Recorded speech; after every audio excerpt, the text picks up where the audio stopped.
Amen. C'est avec joie que nous sommes réunis ce matin. C'est avec joie. Amen. On a passé un bon moment dans le premier culte. Et j'aimerais que ce moment dure encore, et encore mieux que le premier. Amen. Ce matin, pour introduire notre louange, je voudrais partager avec vous ce passage dans Psaume. Le psaume 100. Un psaume pour remercier Dieu. Ce psaume nous dit « Acclame l'Éternel, ô terre tout entière. Servez l'Éternel avec joie. Entrez en sa présence avec des chants joyeux. Sachez que c'est l'Éternel qui est Dieu, c'est lui qui nous a fait, nous lui appartenons, et nous sommes son peuple, le troupeau qu'il fait paître. Avancez par ses portes avec reconnaissance, entrez dans ses parvis en chantant ses louanges, rendez-lui votre hommage, bénissez-le, car l'Éternel est bon, car son amour durera toujours, et sa fidélité s'étendra d'âge en âge. » Amen. Que chacun puisse prendre sa place ce matin pour pouvoir louer, adorer Dieu et que à lui soit toute la gloire. Alors, je vous invite à vous lever si vous voulez, à frapper dans vos mains si vous le désirez. Sentez-vous libre ce matin parce qu'avec Dieu nous sommes libres. Amen. Nous allons chanter la joie. Nous allons chanter le Saint-Esprit ce matin. Nous voulons que le Saint-Esprit vienne dans ce lieu, qu'il vienne nous envahir. Alléluia. Nous allons chanter le nom de Jésus, le plus beau des noms. Amen.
Alléluia. Un Dieu vivant que nous célébrons ce matin. Alléluia.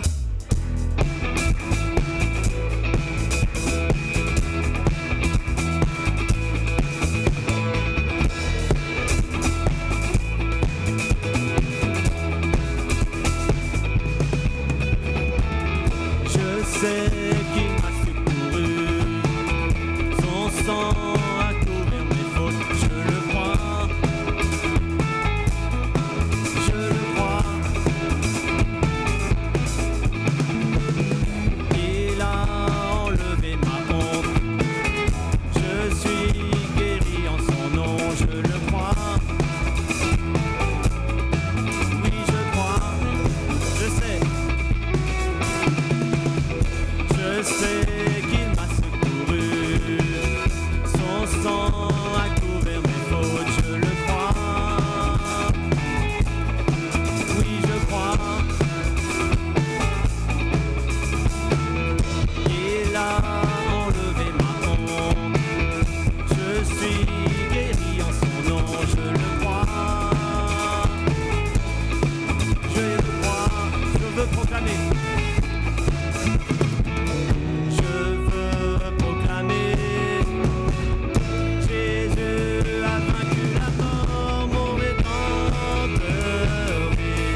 Il n'y a aucun autre nom que celui de Jésus.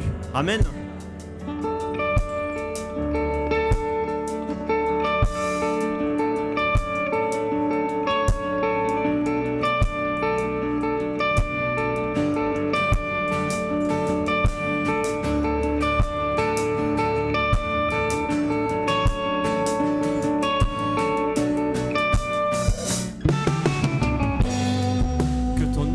Majestueux,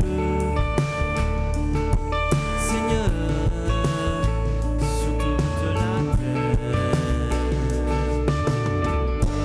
Ton nom est fort et puissant, ton nom est glorieux et grand, en lui nous sommes sauvés. Au nom de Jésus, plus haut que tous les noms, roi des rois, aucun nom n'est comme le sien. Le nom de Jésus, plus haut que tous les noms, Alpha, Oméga, aucun nom n'est comme le sien.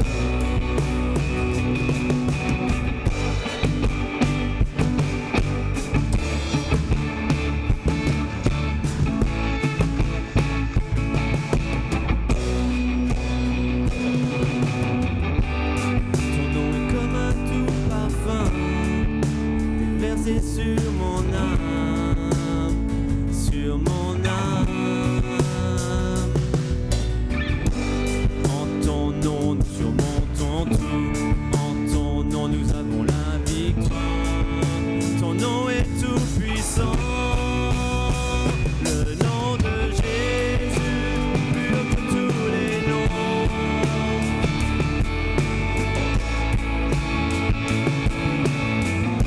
Le nom de Jésus, le nom de Jésus, plus haut que tous les noms, Alpha. Aucun nom n'est comme le sien. Le nom de Jésus, le nom de Jésus, plus haut que tous les noms, roi des rois. Aucun nom n'est comme le sien. Le nom de Jésus, plus haut que tous les noms, Alpha, Oméga, aucun nom n'est comme le sien. Aucun autre Dieu, aucun autre Dieu n'a vaincu la mort, que Jésus-Christ le ressuscité. Nous l'élevons en son nom, tout genou fléchit, en son nom tout homme est sauvé. Nous invoquons son nom, le nom de Jésus, plus haut que tous les noms, roi des rois, aucun nom n'est comme le sien. Le nom de Jésus, plus haut que tous les noms, Alpha, Oméga, aucun nom n'est comme le sien. Aucun autre Dieu, aucun autre Dieu n'a vaincu la mort, que Jésus-Christ le ressuscité. Nous l'élevons en son nom, tout genou fléchit, en son nom tout homme est sauvé. Nous invoquons son nom, Jésus, Jésus, Jésus, Jésus, oh, oh, Jésus, Jésus, Jésus, Jésus, oh, oh, Jésus, Jésus, Jésus, Jésus, Jésus.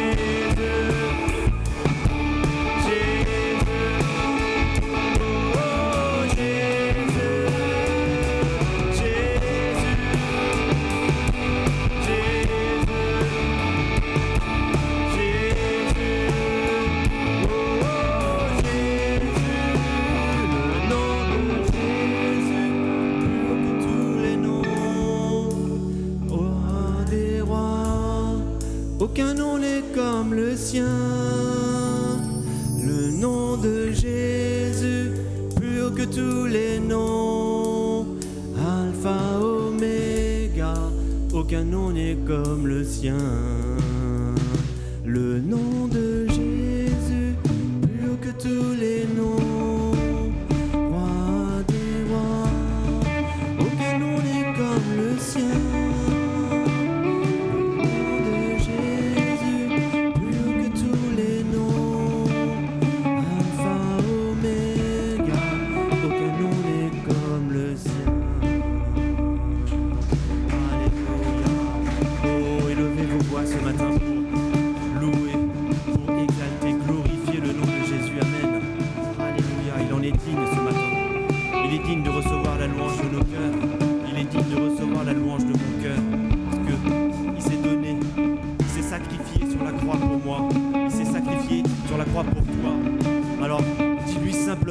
Merci Jésus pour ton sacrifice à la croix. Ce matin, je veux te dire que je t'aime. Ce matin, je veux te dire que je te célèbre parce que tu en es digne, papa. Sois acclamé, glorifié ce matin pour ce que tu as fait dans nos vies. Alléluia, Jésus. Alléluia. Oh Jésus, sois adoré.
Je n'ai plus peur, je n'ai plus peur. Viens déverser ta tendresse au milieu de mes faiblesses. Je n'ai plus peur, je n'ai plus peur.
Les oreilles pour pouvoir écouter ce que le Père a à nous dire. Amen.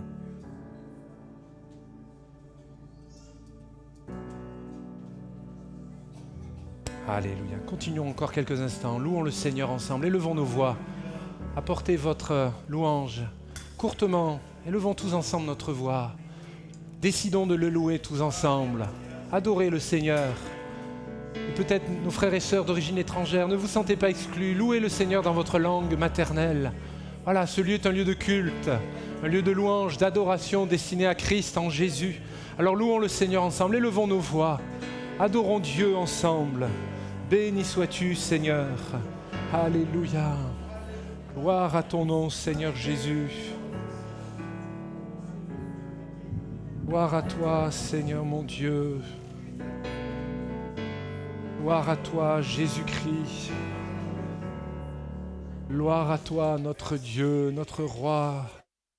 Sundurubilikai, Sundurubi. Alléluia. Hey, Lorabadakai, Sondiribilikai. Sois béni. Amen. Oui, béni sois-tu, Seigneur.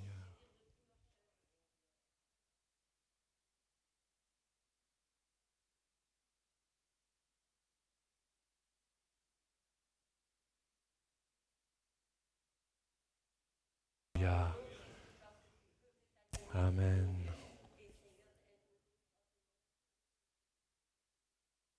Amen.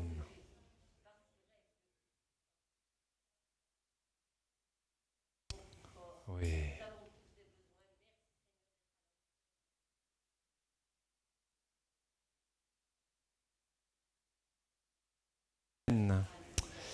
Voilà, mes bien-aimés, je vous invite à prendre votre Bible, et vous qui nous suivez également sur Internet, je vous invite à prendre votre Bible. Nous allons ce matin, évidemment, c'est dans notre culture, dans notre pays, aujourd'hui c'est la fête des mères, des mamans. Et peut-être que pour certains ou certaines, ce n'est pas un jour qu'elles apprécient, pour des contextes particuliers.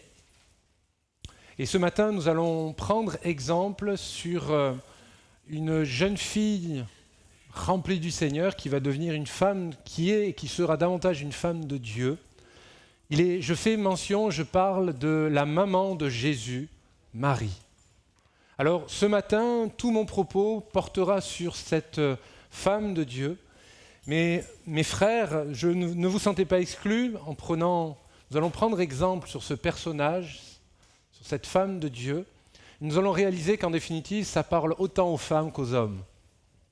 Alors mon texte d'introduction, ma lecture d'introduction, c'est dans l'Évangile selon Luc, au chapitre 1er. Il y a tout un passage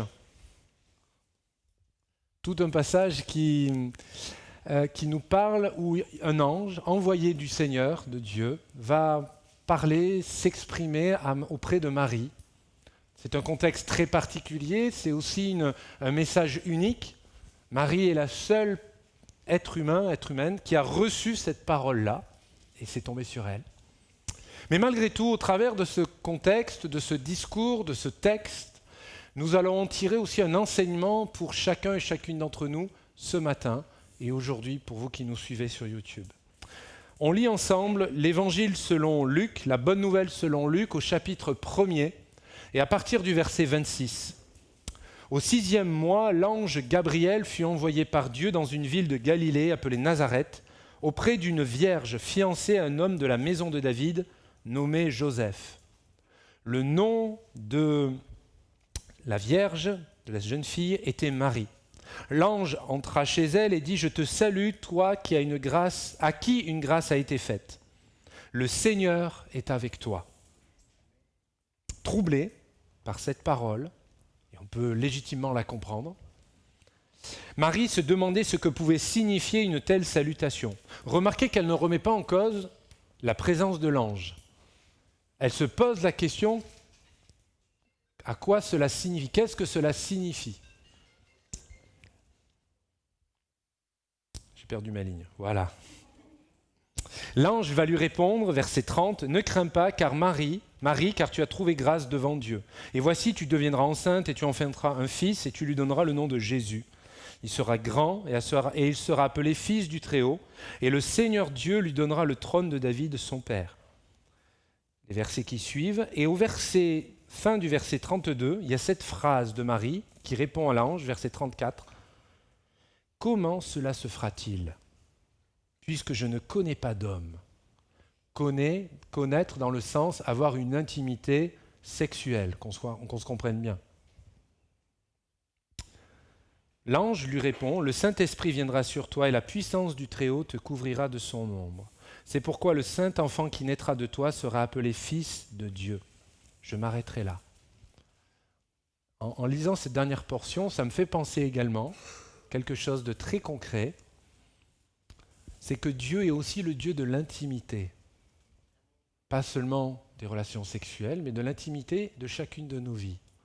On aurait peut-être tendance à rendre hermétiques des secteurs de nos vies, des départements de nos vies, des facettes de nos vies. Le Seigneur, parce que l'ange parle sous le contrôle de l'Éternel, de Dieu. L'ange est un porte-parole. Il répond à toutes les questions qu'elle va lui poser. Il ne fait pas une esquive. Il ne dit pas, écoute, ça, c'est trop intime, on ne peut pas en parler. Rien n'est tabou devant Dieu. C'est nous, notre culture, nos blessures intérieures qui produisent des tabous dans nos vies. Ça ne veut pas dire que Dieu est dans l'abject. Ça ne veut pas dire que tout doit être dit, entendu, su. Si on peut fermer les portes au fond, merci. Et dans ce texte, et durant la demi-heure qui est devant moi, on va réfléchir ensemble sur des textes de l'Écriture où il est fait mention de Marie, de ce qu'elle a reçu, de ce qu'elle a pu dire, de comment elle a réagi. Alors, d'entrée, je veux quand même tordre le cou à des idées préconçues. Plusieurs, dans l'histoire de l'humanité, ont fait de Marie la mère de Dieu. C'est faux.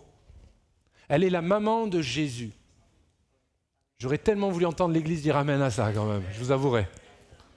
Mère de Dieu est une invention, est un mensonge. Une mère de Dieu, ça voudrait dire qu'il y aurait un géniteur et une génitrice au Seigneur, à Dieu. Donc il y aurait quelqu'un qui serait au-dessus du Seigneur. La Bible déclare qu'il n'y a rien au-dessus du Tout-Puissant. Mère de Dieu. Certains en ont fait l'Immaculée Conception. Alors que la Bible déclare qu'un seul être humain, un seul homme, n'a jamais péché, Jésus, homme. Puisque, vous allez le voir tout à l'heure dans l'Écriture, que je vais vous citer des versets, nous allons voir que Marie, elle s'est mariée avec Monsieur Joseph. Et la Bible nous parle qu'ils ont eu plusieurs enfants, des frères et des sœurs. Donc elle n'est pas à l'Immaculée Conception. J'insiste. Et c'est l'autre idée que je veux développer. Certains en ont fait également la co-médiatrice et la co-rédemptrice. Ça veut dire quoi ces mots compliqués? Ça veut dire que si Jésus est trop occupé pour entendre votre prière, eh bien, il faudrait prier Marie. Et puis, il y a ce côté féminin. Donc peut-être certaines personnes se sentiraient peut-être mieux auprès d'elle. La Bible déclare qu'il n'y a qu'un seul médiateur entre Dieu et les êtres humains, Jésus-Christ. Cette invention dans l'histoire l'histoire récente de l'humanité, c'était pour permettre qu'à ceux qui sortaient du paganisme, de la religion, des religions païennes, puissent retrouver, qu'il y ait des copier-coller entre la nouvelle religion naissante, universelle, qui a une volonté d'être universelle. C'est ce que signifie le mot catholique. Mais la Bible déclare qu'il n'y a qu'un seul Dieu. C'est le Dieu de la Bible, le Dieu de toute éternité. Elle n'est ni ressuscitée. La Bible n'en parle absolument pas. D'ailleurs, elle est même très claire. Il n'y en a qu'un qui est ressuscité des morts pour nous sauver. C'est Jésus-Christ. Elle n'est ni montée au ciel non plus, avec son corps. Pour l'instant, elle est dans un lieu de repos, comme des millions d'autres croyants, au même titre que les autres croyants. Mon propos, qu'on se comprenne bien, n'est pas pour accuser une pratique, mais pour dire ce que dit la Bible sur ce sujet-là. Je vais être très biblique, très factuel sur ces choses-là. Alors, mes bien-aimés, ce matin, et vous qui nous suivez, contentons-nous de voir en elle un modèle, parce que c'est un modèle malgré tout, un modèle remarquable de foi, de soumission, d'humilité. Son époux Joseph, lui aussi, c'est un exemple. Alors, quelques paroles, justement. Luc, chapitre 1er, verset 38, il est écrit « Marie dit, je suis la servante du Seigneur, qu'il me soit fait selon ta parole. » Et l'ange va la quitter. Dans ce passage que nous venons de lire rapidement, on y voit là, premièrement, la foi et la soumission de Marie. Elle ne remet pas en cause que c'est Dieu qui lui parle. Nulle part dans le texte, dans Matthieu également chapitre 1er, il n'est nulle part fait mention qu'elle se, permettez cette expression, qu'elle se rebiffe contre l'Éternel. Elle se soumet. Oh, elle pose bien une question. Comment tu vas faire, Seigneur? Parce que, au cas où tu ne le saurais pas, je ne connais pas d'homme. Au cas où tu ne le saurais pas, alors je le dis avec mes propres mots, mais j'y trouve là quand même un bel enseignement pour vous tous, pour nous tous. Je ne m'adresse pas qu'aux jeunes filles au milieu de nous, je m'adresse à tous les hommes et les femmes que nous sommes, et vous qui nous suivez également. Parce que bien des fois, on reçoit une parole de Dieu, on chante, il y a quelque chose qui nous fait fort, je suis béni. On a chanté tout à l'heure qu'une pluie de bénédictions, de guérison, c'est poétique, c'est beau, mais ok, je le reçois, mais la phrase suivante dans notre tête, c'est « Comment tu vas faire, Seigneur ?» Donc Marie, on est très proche de Marie, elle est très proche de nous parce qu'on se pose les mêmes questions. Alors on n'a pas vécu ce qu'elle a vécu, on est bien d'accord. Que si quelqu'un vivait cela, il faudrait prendre le temps de discuter. Par contre, j'insiste, elle n'a pas remis en cause celui qui lui adressait le message, le Seigneur. Là encore, je trouve que dans l'attitude de Marie, ce n'est pas seulement la foi et la soumission, mais c'est d'abord sa disponibilité entre les mains du Seigneur. Elle est disponible. Elle ne dit pas « Ah, Gabriel, bonjour, écoute, c'est bien, mais je ne peux pas te recevoir là. J'ai culte. Je peux pas, je dois partir. » Certains diraient « Je ne peux pas, j'ai piscine. » Est-ce que dans nos agendas, dans mon agenda, il y a toujours la place, la première à Dieu? Y a-t-il toujours la place pour Dieu? Parce que la Bible nous l'enseigne, c'était une jeune fille fervente, une jeune femme pieuse.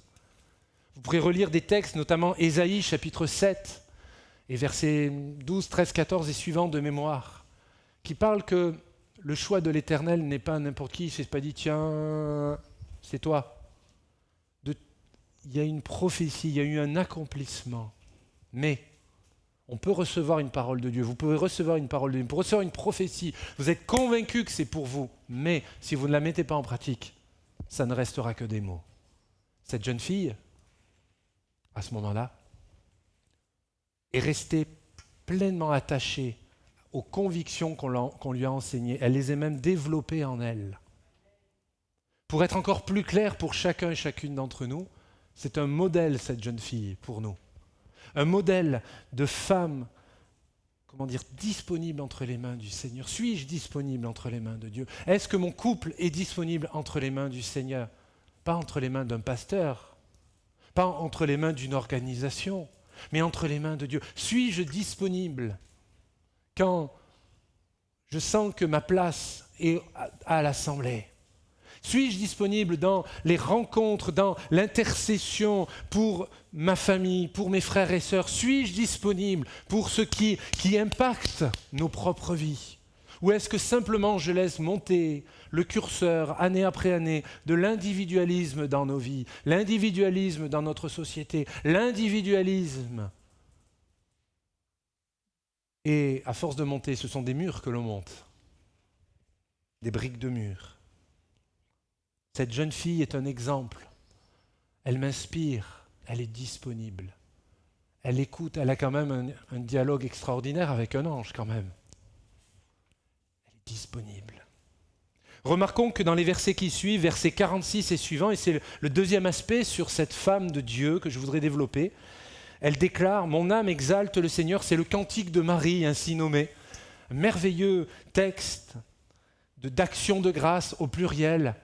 Et elle déclare « Mon âme exalte le Seigneur, mon esprit se réjouit en Dieu, mon Sauveur, parce qu'il a jeté les yeux sur la bassesse de sa servante. » Je m'arrête là. Elle ne s'enorgueillit pas. Elle ne dit pas « Hé !» Elle ne prend pas sur son Facebook, montrer « Regardez !» Elle ne met pas « J'ai reçu une visite de l'ange !» Elle donne toute la gloire à Dieu. C'est tellement tentant de prendre un petit bout de la couverture. Elle continue. « Car voici désormais toutes les générations me diront bienheureuse, parce que le Tout-Puissant a fait pour moi de grandes choses. Son nom est saint, sa miséricorde s'étend d'âge en âge sur ceux qui le craignent. » On pourrait dire, elle est un peu orgueilleuse la petite là. Se dire bienheureuse des générations suivantes.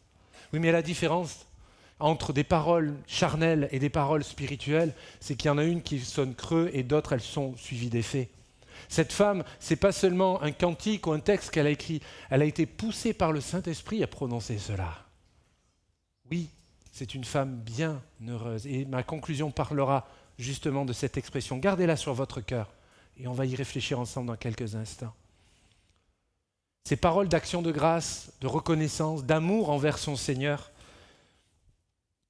sont la réponse à la première phrase que l'ange lui avait dit après le shalom, après avoir fait les salutations d'usage. Une grâce t'a été faite, Marie.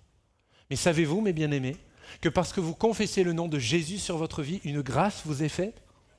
Savez-vous que des milliers de personnes que l'on côtoie dans notre société, et vous, et eux et nous vivons le même contexte, mais la différence, c'est que nous avons le Seigneur avec nous.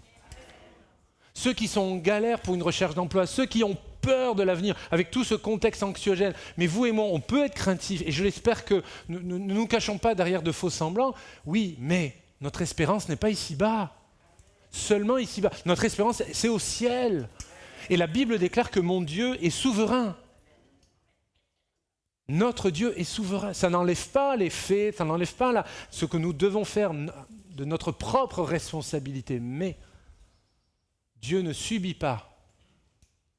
Le Seigneur ne subit pas les conséquences de notre société, de notre monde. Dieu ne réagit pas, il agit. Quelqu'un qui réagit, c'est qu'il subit, je réagis. La Bible nous parle toujours que l'Éternel agit. Il est aux commandes. À Dieu soit la gloire. Dieu a établi des principes immuables, notamment celui de la grâce de Dieu. Marie, sans le savoir, a proclamé la grâce de Dieu. Le terme ne lui était pas connu, mais elle l'a proclamé. Certains au milieu de nous ne connaîtront pas les bons mots, ne connaîtront pas les bonnes références bibliques, mais ils vivent sous la grâce de Dieu. Et le plus important, mes amis, n'est pas d'avoir une connaissance intellectuelle, rentrer dans l'intellectualisme, mais surtout d'avoir une relation personnelle, intime, avec Jésus par le Saint-Esprit. Cette femme m'inspire. Marie n'y a pas échappé. Comme nous l'avons été, elle aussi, elle a été graciée par le moyen de la foi. Il y a une réflexion, je trouve, qui est spirituelle de Marie, c'est ce troisième aspect, que nous trouvons dans l'évangile selon Luc, chapitre 2, verset 19 et le verset 51. Il est écrit que Marie gardait toutes ces choses et les repassait dans son cœur. Plusieurs fois dans l'Écriture, il y a cette expression de passer, de repasser sur son cœur. Dans d'autres textes de l'Écriture et dans la pratique de la culture et de l'éducation juive, de la religion juive, il y a un fort accent, un fort enseignement sur de méditer la parole de Dieu, pas seulement de la lire. Nous invitons souvent les croyants que nous sommes à lire la parole. Mais pour être exact, pour être complet, je devrais plutôt dire méditer la parole de Dieu. La lire, c'est prendre le texte, de commencer en haut à gauche et de terminer en bas à droite de la page. La méditer, c'est prendre le verset qui vous parle et de le ruminer, mais pas être contre, comme si vous le mâchiez, comme si littéralement tout votre corps prenait, permettez de le dire comme cela avec des mots, prenait possession, vous vous accapariez le texte. D'ailleurs, des textes sous l'Ancienne Alliance du Premier Testament nous parlent que la parole ne s'éloigne pas de ta bouche. Il n'est pas écrit de ta tête, mais de ta bouche. Ça veut dire qu'il y a vraiment une relation, j'allais dire presque physique, avec la parole et notre être. Oui, lisez la Bible, c'est important, mais la méditer. Que veux-tu me dire? Que veux-tu me parler? Que veux-tu que je reçoive comme enseignement? Parce que, sur le coup, aujourd'hui, je peux lire la parole, mais je dirais, tiens, j'ai lu ça, mais dans quelques temps plus tard, la Bible déclare que, Jean chapitre 14, verset 26 de mémoire, le Consolateur, le Saint-Esprit, l'Esprit Saint, que le Père enverra en mon nom, c'est Jésus qui parle, vous enseignera toute autre chose, ok, on est d'accord là-dessus, et vous rappellera tout ce que je vous ai prescrit, vous rappellera. Comment voulons-nous que le Saint-Esprit nous rappelle s'il ne nous l'a pas déjà appelé, s'il ne nous l'a pas déjà dit, si je ne l'ai pas déjà lu? Certains pensent qu'ils vont prier et Dieu va leur parler. Alors bien sûr, il y a des cas particuliers, parce que Dieu est souverain. Mais il y a quand même la généralité. Il vous rappellera tout ce que je vous ai enseigné. Connaissez-vous la parole de Dieu, la beauté de la parole de Dieu, des paroles de Jésus, du ministère de Jésus? Pour qu'il me rappelle, il faut que je connaisse. Mes frères, mes sœurs, chers amis, je vous encourage à grandir dans la méditation de la parole de Dieu. Oui, cette femme nous enseigne ce matin, l'exemple de cette femme. Pourtant, cette maman est passée par des drames dans sa vie. Elle a perdu un fils. Parce que nous, on est content qu'il soit mort sur la croix quand même. On est heureux de célébrer qu'il est passé par la croix. Mais il y a eu un cœur de mère, d'une maman, qui fut littéralement déchiré. Et comme le Seigneur est un Dieu tellement bon, que Dieu lui avait parlé avant pour préparer son état et son cœur. Luc chapitre 2, verset 35, il est écrit « À toi-même, Marie, une épée te transpercera l'âme, afin que les pensées de beaucoup de cœurs soient dévoilées. » Sur le coup, je pense, et les commentateurs ne pensent pas qu'elle a réalisé la portée de ces paroles. C'est très probable. Mais Dieu lui avait parlé auparavant. C'est fort. Le plan de Dieu est parfait, mes amis. Il n'y a pas des gagnants et des perdants avec Dieu. C'est pas plus et moins. Dieu est le Dieu de la multiplication, pas de la division. Et dans tous les sens du terme que j'emploie. Dieu n'est pas le Dieu de l'addition, ou de la soustraction. Chaque disciple de Jésus-Christ doit engendrer un autre disciple. C'est ça l'œuvre de Dieu. Faites de toutes les nations des disciples. Il n'est jamais fait mention, j'ouvre une parenthèse, sans vouloir choquer personne, mais c'est ce que la Bible nous enseigne, il n'est pas fait mention que l'évangélisation doit être faite par les pasteurs seulement. Il est fait mention des disciples. Si je suis un disciple, et je crois que c'est vrai, vous en êtes également. Et je crois que c'est vrai aussi. Faites de toutes les nations, faites parmi les nations des disciples. Et il est important pour vous, pour moi, de réaliser que cette femme a été prévenue qu'un drame terrible allait arriver sur sa famille. Son premier enfant, parce qu'elle en a eu d'autres, la Bible nous en parle et je vais en parler dans quelques instants, son cœur va être déchiré pour le salut du plus grand nombre. Ok, mais c'est son fils. Je fais une parenthèse pour des amis au milieu de nous, hommes comme femmes d'ailleurs. Dans notre langue française, il n'y a pas de mot pour signifier de la perte d'un enfant. Et je sais que je vais sur un terrain très sensible là, parce que je sais que plusieurs au milieu de nous ont vécu ce drame. Toutefois, je me dois de rappeler que Marie aussi l'a vécu. Et vous verrez dans la conclusion tout à l'heure qu'elle a tenu bon. Vous m'entendez ? Elle a tenu bon. Vous m'entendez ? Elle a tenu bon. Dieu n'est pas éloigné de la vie des êtres humains. Le Seigneur n'est pas éloigné de notre vie émotionnelle, familiale. Pourtant, Marie, elle a dû faire tout un processus pendant une certaine période de sa vie. Elle était dans une grande incompréhension de la réalité du ministère de Jésus. Parce que c'est son fils, c'est compliqué de voir l'évolution de quelqu'un de notre famille. Je m'adresse aux parents que nous sommes. C'est compliqué de voir nos enfants grandir. En tout cas, je reformule, c'est pas simple pour moi. Alors vous souriez, pourquoi ? Soit petit homme, parce que vous savez de quoi je parle, et vous dites, Seigneur, bénis-le. Et je crois que c'est vrai. De voir que nos enfants, on a beau les voir ados et un jour jeunes adultes ou adultes, ça reste nos petits. C'est vos petits. Je vais parler de vous, comme ça je m'éloigne. Je vais dépassionner le débat là. Marie a eu du mal. Rappelez-vous Luc chapitre 2 verset 48, ce passage fort.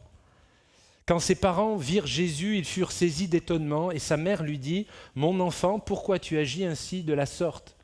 Il a fait une fugue. Alors nous on se dit « Oui, mais pendant plusieurs jours il a discuté avec les pharisiens. » Ok, mais il a quitté. Alors il devait rentrer parce qu'ils avaient fini le dénombrement, il devait rentrer. Mais quand même, il n'était plus avec eux. Ce n'est pas un exemple pour faire une fugue, les enfants. Que ce soit dit et accompli. Marc chapitre 3 verset 21. Les parents de Jésus ayant appris ce qui se passait vinrent pour se saisir de lui car ils disaient « il est hors de sens ». Ce qui veut dire en français courant du XXIe siècle, « Hé, arrête, tu fais honte à la famille. Tu nous mets la honte. Qu'est-ce que tu es en train de dire ? Pourquoi tu continues à dire que tu es le Fils de Dieu, tu es le Messie ? Tu ne te rends pas compte ? Parce que nous, on lit ces textes. Mettons-nous de l'autre côté, du côté familial de Jésus. Il y a la maman, mais il y a les frères et sœurs, on va en parler dans quelques instants. Marc chapitre 3 et verset 32. La foule était assise autour de lui et on lui dit, donc on lui fait dire, on lui fait passer le message. Le service du protocole vient s'approcher de lui, dit avec le petit message, ta mère et tes frères sont dehors et te demandent. Et vous lirez le texte, c'était pas pour le bénir. Jésus a connu les problèmes de famille, les histoires de famille. Et Marie était aussi dans ces histoires-là. Donc ce n'est pas un personnage lisse, c'est un personnage complexe, comme vous et moi. On se retrouve dans ce personnage, dans cette femme de Dieu, Nous, on le voit 21e siècle plus tard, c'est facile de dire « bah oui, tellement évident ». C'est pas si évident que ça. Donc, c'est aussi une source d'enseignement, d'encouragement pour les femmes, les hommes, les ados au milieu de nous. J'aimerais continuer. Il a fallu qu'à un moment donné, elle cesse de connaître son fils, donc Jésus, selon la chair, intellectuellement, familialement, selon la chair, pour le connaître selon la révélation de Dieu. Alors, la Bible ne dit pas à quel moment, comment ça s'est passé. Elle ne dit pas à quel endroit, mais ça a dû se passer. C'est pas possible autrement. Et d'ailleurs, vous et moi aussi, c'est la même chose. Je ne suis pas de la famille de Jésus, mais pour avoir une vie chrétienne épanouie, je me dois de connaître Jésus, avoir une pleine révélation de la personne et du ministère de Jésus par le Saint-Esprit. Parce que sinon, vous allez suivre des cultes, vous allez suivre une église, vous pouvez même être membre de l'association cultuelle, vous pouvez même servir Dieu. Mais vous ne connaîtrez le Seigneur que charnellement. Comprenez le mot charnellement comme dans le sens d'une manière religieuse. C'est pas un mal, mais vous loupez l'essentiel. Nous louperions l'essentiel. La Bible déclare, et c'est l'apôtre Paul, inspiré par le Saint-Esprit, déclare 2 Corinthiens chapitre 5, verset 16, « Dès maintenant, nous ne connaissons personne selon la chair, et si nous avons connu Christ selon la chair, maintenant nous ne le connaissons plus de cette manière. » Pouvons-nous dire comme l'apôtre Paul cette phrase ? « Seigneur, je veux plus te connaître selon la chair, comprenez selon mon habitude. » Je vais encore pousser le curseur un peu plus loin pour nous amener encore à réfléchir davantage. Je veux plus, Seigneur, te connaître seulement comme j'ai pris l'habitude à l'église, à l'assemblée. Je veux une révélation nouvelle de toi. Par l'assistance du Saint-Esprit, selon l'enseignement de la parole de Dieu. D'ailleurs, Marie nous donne un bon conseil. L'Écriture nous en parle dans ce fameux mariage des noces de Cana. Quelques mots très simples, mais d'une théologie tellement profonde, une onction tellement forte. Et elle nous déclare, Jean chapitre 2, verset 5, sa maman, la mère de Jésus, va dire aux serviteurs dans ce temps de noces, faites ce qu'il vous dira. Le problème de vin manque, ils vont voir la mère de Jésus, et disent, écoutez, elle a cette révélation de « faites ce qu'il vous le dira ». Beaucoup d'enseignements, de prédications ont été faits sur cette parole, mais je veux réitérer cette parole qui, je crois, est remplie du Saint-Esprit. Mes frères, mes sœurs, faites ce que vous dit Jésus. Ne faisons pas selon notre culture, nos habitudes, parce que la culture, elle a bon dos quand même. On s'en sert que quand ça nous arrange, vous remarquez ? Personne n'ose dire oui, hein. Savez-vous que Marie n'a fait aucun miracle ? Et pourtant, malheureusement, certains lui vouent un culte. Quand elle était sollicitée pour résoudre le problème du manque de vin, la seule réaction, elle a dit « Suivez les conseils, les ordonnances du Seigneur Jésus-Christ, de Jésus ». Je parlais tout à l'heure que Jésus a pu manifester une certaine distance avec sa maman, la mère, Marie. Mais rappelez-vous qu'il est en train d'agoniser. Imaginez la scène, fermez les yeux avec moi. Vous connaissez cette scène de la crucifixion. Il est en train de mourir, le sang coule, il est crucifié, il est en train de partir, la vie est en train de sortir littéralement. Et remarquez que déjà, sa famille à Jésus n'est pas présente. La Bible déclare, Jean chapitre 7, verset 5, « Ses frères non plus ne croyaient pas en lui ». Et puis ce châtiment qui est réservé aux impies, aux malfaiteurs, c'est... Le choix du châtiment, c'est vraiment pour mettre la honte, l'ignominie sur la famille tout entière. Et la Bible précise, dans Jean chapitre 19, verset 25, près de la croix de Jésus se tenait sa mère et la sœur de sa mère, Marie, femme de Clopas. Donc il y a déjà 2 Maries. Et Marie de Magdala, ça fait 3 Maries. Je m'arrête là. Où sont les hommes ? Où sont les hommes ? Je suis factuel. Je vous laisse répondre. Jésus, voyant sa mère, et auprès d'elle le disciple, donc il y en a au moins un, c'est Jean, l'auteur de cet évangile, va dire à sa mère, Jésus va dire à sa maman, « Femme, voilà ton fils », puis il dit aux disciples, « Voilà ta mère ». Et dès ce moment, le disciple l'a pris chez lui. Il faudrait dire beaucoup de choses sur ce texte, mais je vais en dire qu'une partie. Il est en train de mourir. Il est en train d'agoniser. Il sait au fond de lui qu'il y a aussi une œuvre spirituelle qui est en train de se décanter pour l'humanité tout entière. Et c'est aussi pour vous et moi et vous qui nous suivez. Et il a encore de la place pour sa famille. J'y vois là aussi qu'on peut servir Dieu tout en prenant soin de sa famille. Les idées et les pseudo-enseignements que vous pouvez trouver sur Internet, que parce qu'il faut être chrétien, il faut couper tout lien avec votre famille, j'aimerais vous dire que c'est faux. C'est une pseudo-bonne intention, mais c'est faux. Nos familles ont besoin de nous. Vous pouvez dire amen, c'est-à-dire je suis d'accord. Parce que si on ne leur montre pas un témoignage chrétien équilibré, autant faire que se peut, qui le rapportera ? Qui le rapportera ?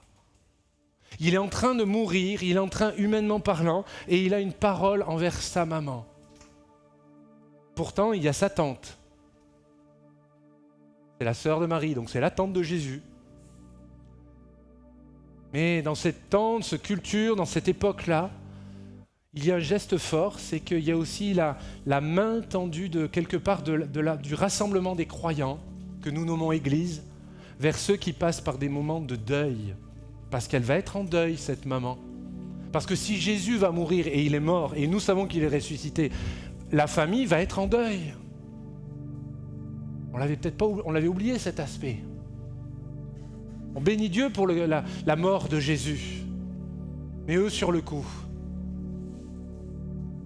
Jusqu'au bout, le Seigneur Jésus a montré son abnégation et son non-renoncement, mais sa loyauté, son amour envers sa maman, à combien plus forte raison pour ceux qui lui appartiennent. Il ne te lâchera pas. Il ne t'abandonnera pas. Parce qu'il n'est plus sur la croix, j'aimerais vous rappeler. C'est pour ça que dans nos lieux de culte, nous mettons une croix vide. Parce que Christ est au ciel. Et la Bible déclare qu'il reviendra bientôt, très bientôt, chercher tous ceux qui lui appartiennent. Il prend soin, il donne instruction pour prendre soin de sa maman. Il prend soin, l'amour du Seigneur nous sera aussi toujours favorable à nous qui sommes de sa famille spirituelle. Il prend soin de ses enfants.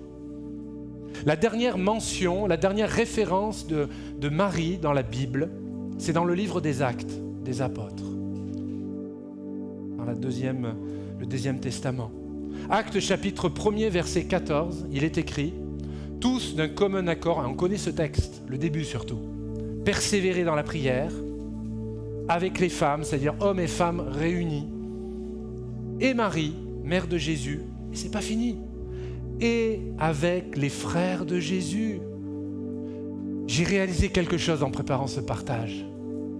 La famille qui avait honte de Jésus, la famille qui ne comprenait pas le ministère glorieux de Jésus-Christ. On ne sait pas comment ça s'est passé. On ne sait pas à quel moment. On ne sait pas quel était celui ou celle qui leur a prêché, donné témoignage, peu importe. Mais ils sont notés dans l'Écriture sainte que dans l'église de Jérusalem, ils étaient tous ensemble, et on va résumer, aussi la famille de Jésus. Alors, plusieurs enseignements là-dessus. La prière pour nos familles est efficace. La prière pour le salut de nos familles est efficace, mes amis. Même quand il y a des gros drames et des traumatismes, ils ont perdu leur frère, leur aîné. Elle a perdu son fils, son premier. Des raisons humaines pour dire non, moi la vie d'église c'est terminé. Parce que quand je chante la joie, quand on entend l'amour, moi je pense à celui que j'ai perdu, je pense à celle que j'ai perdue, certainement c'est le cas. Et j'aimerais vous dire avec beaucoup d'émotion que je comprends et Dieu comprend. Mais l'exemple de la famille de Jésus nous enseigne ce matin. La maman de Jésus nous enseigne ce matin. Elle était là, à l'assemblée. Et il précise le texte, tous d'un commun accord. Ils persévéraient. Ils n'ont pas dit... Quand même, nous, on est la famille de Jésus. Il faudrait qu'on ait les premiers rangs. Alors, il ne fonctionnait pas comme nous, vous me direz. L'auteur juste des notes, inspiré par le Saint-Esprit, il les fait sortir de l'ensemble pour mettre une emphase, cette emphase sur la maman et sur les frères de Jésus. Elle a dû très probablement, Marie, être baptisée dans le Saint-Esprit le jour de la Pentecôte, comme les autres disciples qui étaient présents. Pas plus, mais pas moins. Elle a parlé en langue et a certainement servi comme membre de l'Église de Jérusalem. Ma conclusion, je vais terminer, et j'aimerais qu'on puisse prier ensemble à la suite de ce partage. Vous l'avez compris, le culte de Marie n'est en rien justifié. C'est une hérésie, c'est un mensonge. Par contre, dénigrer cette femme de Dieu est aussi disproportionné. Parfois, maladroitement dans nos propos, on prend trop d'écart avec ce personnage de la parole. Tous les autres, on va parfois trop les idéaliser. Un jour, si le temps me reste, on pourra parler de David, le roi David. Mais la mère de Jésus, dans notre culture, c'est compliqué. Donc on veut tellement s'en dissocier pour se distinguer d'une pratique religieuse. Je trouve que c'est trop. Parce que la Bible nous enseigne de nombreux passages sur la maman de Jésus. Elle a été une femme de foi et d'obéissance, de disponibilité, nous l'avons compris. Elle et Joseph demeurent des modèles de pureté avant le mariage et par la suite. Elle a eu le droit d'être considérée comme bienheureuse par toutes les générations. Je vous en ai parlé, rappelez-vous, en introduction. Pourquoi ? Mais savez-vous qu'elle n'a pas l'exclusivité de cette faveur ? Parce que vous aussi, vous y avez droit. J'y ai droit. Parce que le terme employé, en grec, c'est le mot makarios, qui signifie littéralement, retenez cette expression, la grâce d'être béni. Vous êtes bienheureux si vous avez la grâce d'être béni. Et la bénédiction par excellence, ce n'est pas le compte en banque, c'est même pas la bonne santé, c'est que notre nom soit inscrit dans le livre de vie. C'est que notre espérance est fondée sur le Christ Jésus, sur le Messie. Mes sœurs, soyez bienheureuses. Mes frères, soyez bienheureux. Les hommes et les femmes, les jeunes au milieu de nous, les ados, on va prier ensemble. Et je vais inviter Fabrice et l'ensemble du groupe à revenir. Et j'aimerais qu'on puisse réfléchir à ces quelques paroles ensemble. Et plus que réfléchir, Marie, un cœur de mère, cette femme de Dieu nous inspire, nous donne envie d'aller plus loin dans notre relation avec Dieu. Je ne veux pas être comme elle parce que je ne suis pas elle. Par contre, je veux tirer enseignement des aspects de sa vie et de ses choix. Remarquez que dans ma présentation, nous n'avons pas seulement regardé le côté positif, mais les incompréhensions, les questionnements. L'humanité de Marie n'a pas été cachée. Les auteurs de l'Écriture n'ont pas caché l'humanité de Marie, comme de la nôtre d'ailleurs. Elle a connu le deuil. Elle a certainement connu les moqueries avant qu'elle accouche. Et pourtant, elle a tenu bon. Je bénis Dieu, cette femme de Dieu, qui un jour nous la retrouverons au ciel. Cette femme n'est pas prioritaire dans le plan du salut. Cette servante de l'Éternel est avec tous les autres des générations précédentes. Ils attendent dans un lieu de repos. Et vous et moi, si nous ne vivons pas la résurrection, l'enlèvement, nous serons avec eux dans ce lieu de repos. Personnellement, j'aurais beaucoup de questions à lui poser, je ne sais pas. Mais ce que je sais, c'est que je veux y être. Ce que je désire, c'est que chacun d'entre nous, nous y soyons.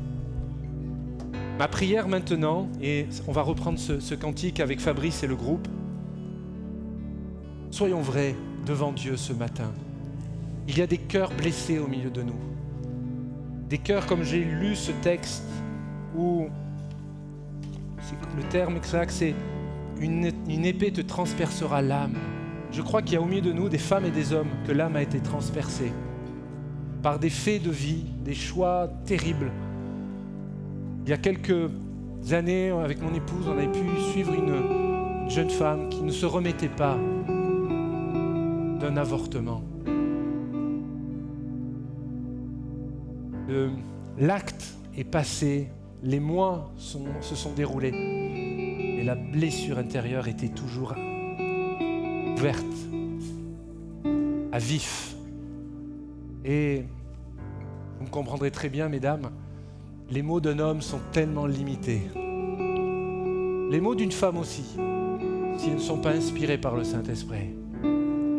Alors qu'on est ensemble dans la famille de Dieu, nos yeux sont fermés maintenant. Je vous invite à courber nos fronts. On va prier le Seigneur et j'ai à cœur, nous avons à cœur avec l'équipe de faire une invitation, un appel. J'aimerais prier pour vous, avec vous. On a chanté tout à l'heure une parole qui est forte, une pluie de guérison. Ne limitons pas la guérison du Seigneur par la guérison physique seulement. Il y a la guérison émotionnelle. On peut avoir 40 ans, 50 ans, 60 ans, 70 ans, qu'est-ce qui me reste, 80 ans, et toujours être blessé et non guéri. Et il y a des situations, il y a des Madeleines de Proust qui reviennent à la surface, des dates qui reviennent et qui transpercent de nouveau l'âme. Moi, j'aimerais te dire que, à l'instar de Marie, elle qui a vécu cela, mais elle a aussi vécu la restauration de l'âme, puisqu'elle a servi le Seigneur dans son assemblée, l'église de Jérusalem. Alors on va prier le Seigneur, et je vous inviterai, vous qui avez une parole vous a béni, touché ce matin, à vous lever. Peut-être c'est des couples également, de vous lever ensemble, de prier. Vous n'aurez même pas à me dire quoi que ce soit. Nous croyons que le Saint-Esprit va agir encore au milieu de nous. Alors je vous invite maintenant on va reprendre ce chant avec Fabrice. Et vous qui aspirez à recevoir une grâce particulière, une bénédiction, je vous invite simplement à vous lever à votre place. Et je viendrai prier pour vous et avec vous. Je viendrai, conformément à l'Écriture, à prier, voilà. Et on va croire, on invoque le nom de Jésus. C'est lui qui sauve, c'est lui qui délivre, c'est lui qui guérit. Et dans cette fête des mamans, j'aimerais associer l'ensemble des hommes et des femmes que nous sommes. Que Dieu répare les cœurs blessés au milieu de nous. Que par le Saint-Esprit, il continue d'œuvrer. Voilà, des amis se lèvent. Et je vous encourage à le faire d'une manière simple. On est dans la présence de Dieu. Et vous qui nous avez suivis sur Internet, on vous souhaite un bon dimanche. On vous bénit dans le nom du Seigneur. Et vous qui êtes peut-être dans la région, je vous invite à venir à l'Assemblée. Rien ne vaut le présentiel. Rien ne vaut de vivre la communion fraternelle. Que Dieu soit béni. Voilà, je vais passer au milieu de nous et prenons...